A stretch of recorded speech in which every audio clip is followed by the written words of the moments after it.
Welcome to మన ఇంటి భోజనం అండి. క్లౌడ్ కిచెన్ గురించి, బిజినెస్ గురించి మరిన్ని ఇన్ఫర్మేషన్ తెలుసుకోవాలంటే మీరు కంపల్సరీగా సబ్స్క్రైబ్ చేసుకోవాలి. సబ్స్క్రైబ్ చేసుకుంటేనే సరిపోతుందా, ఒక లైక్ కూడా చేయండి. ఇది క్లౌడ్ కిచెన్లో డే 39 ఆర్డర్ అనమాట, ఈవినింగ్ ఆర్డర్స్.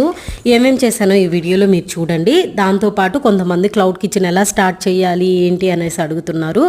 అదే ఆల్రెడీ ఫుల్ వీడియో చేశాను చూడండి. దాంట్లో కొన్ని డౌట్స్ ఉన్నాయి అన్నారు. ఇంకొక ఫుల్ వీడియో ఈ రోజు కానీ రేపు కానీ అప్లోడ్ చేస్తానన్నమాట.